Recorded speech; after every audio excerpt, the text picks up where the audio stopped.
In this video I'm going to cover the root locus of this following open loop transfer function.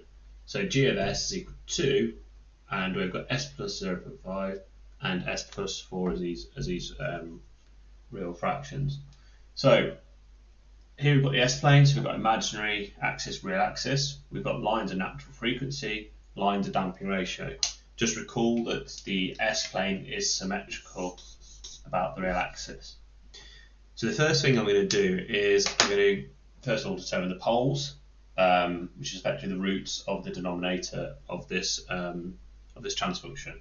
So the poles, as you can see, are s1 and 2 equal to minus 0.5 and minus 4. So what I can do is just begin by just putting these onto here. So minus 0.5 and then minus 4.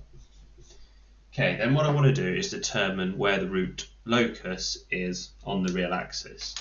And if you recall, the root locus effectively lies along the real axis at a given point whereby the number of poles and zeros, in this case we've only got poles, so we'll just say poles.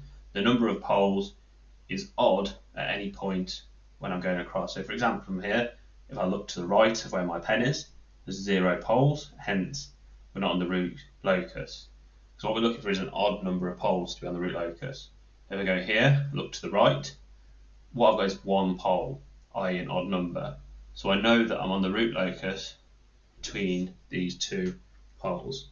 What I'm going to do is I'm just going to use a different colour pen. I'm just going to use green for now, it doesn't really matter. Normally we use red, green's fine. So I know I'm on the root locus there. Then if I go to this point here, what I've got is 2 poles to the right, hence an even number, and we're not on the root locus. So that's pretty much, we know that we're on the root locus a lot between these 2 poles. Concerning the rules of root locus, we assume that pretty much the breakaway point when we've got 2 poles like this is pretty much the midpoint. But what I'm going to go through is a couple more rules to determine to put on the asymptote.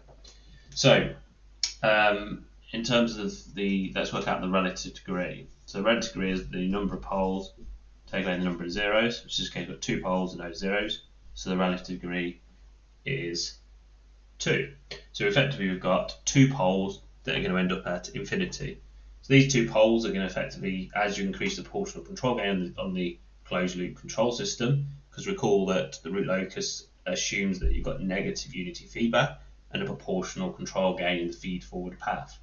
So as we increase the proportional control gain, it's going to come here, going to break approximately midpoint, and then they're going to do this, and they're both going to go off to infinity, because they must do, because our relative degree is 2. So the next 2 rules involve looking at the asymptote.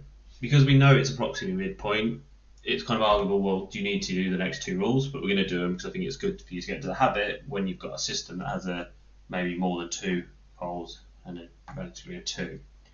So next 2 rules, so the breakaway point is equal to the sum of poles take away the sum of zeros over the relative degree.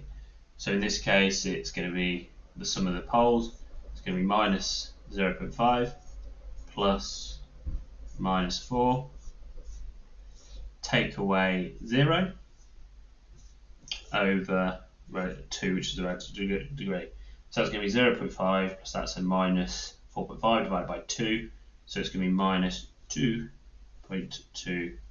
Okay, so as we expect, minus 2.25 is pretty much in the midpoint. It's the midpoint between these 2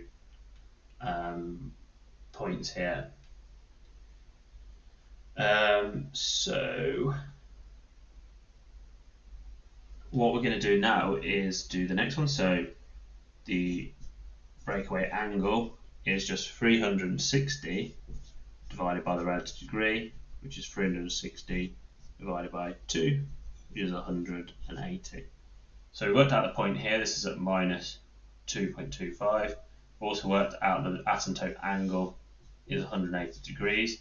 And what effectively the asymptote is going to do, well, we can just draw this on here, it's going to do something like, it's going to be a straight line. And that's pretty much what you think in terms of the asymptote is you think that the poles are kind of attracted to the asymptotes, they break away from the real axis. So what's going to happen is, as you increase the proportional control gain on this pole, it's obviously going to increase. Oops, sorry, wrong colour pen.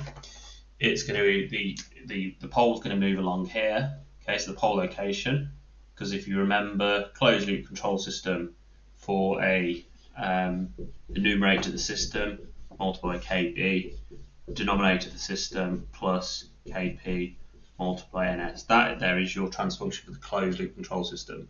So because root locus obviously considers pretty much that equation there, so denominator system, numerator system, and proportional control gain. What happens obviously is as you increase this proportional control gain, so you increase it, obviously it's changing the pole, it's changing effectively the roots of this and hence the pole location. So this pole is going to increase, then it's going to break away just approximately midpoint, and then just think of it being attracted to the asymptote, and it's just going to run up like that, and that one's going to go to infinity. Likewise, this one is going to do pretty much, just remember it's symmetrical, so it's going to effectively do something like that, and this one's going to go off to minus infinity. And that there is your root locus when you're considering the rules that you need to use to effectively to draw this. So what's happening is the poles, these are effectively here, are your KP is equal to 0, KP is equal to 0. What's happening is you increase the KP, so from going from KP is equal to 0 all the way to infinity, the poles are obviously increasing. They're going here from being real different poles to having an over-damped system response to being real and equal, i.e. a critically damped response, fastest system response with no overshoot, to then becoming a pair of complex conjugate poles. Okay, so when you have your real and imaginary part, being a pair of complex poles, and then here you'll obviously get an underdamped response, and it'd be a system that has oscillation. So when you're designing your closed loop control system that has a second order system response characteristic, and you're obviously using the S-plane as a design tool, you need to be aware of these different pole locations and what they're having on your system response. As you increase the proportional control gain when they become complex, you're going to introduce more oscillation as you increase the proportional control gain. But if you have a system such as a type 0 system where you have steady-state error, what it's going to end up doing is going to end up helping you in terms of reducing the steady-state error as you increase the proportional control gain, but it will introduce more oscillation on the system response because you're effectively increasing your natural frequency. So I hope this video has helped. If you obviously, I'm going to put together one now for the next video is going to be one where we have a transfer function that's got, the next video has got no zeros and 3 poles.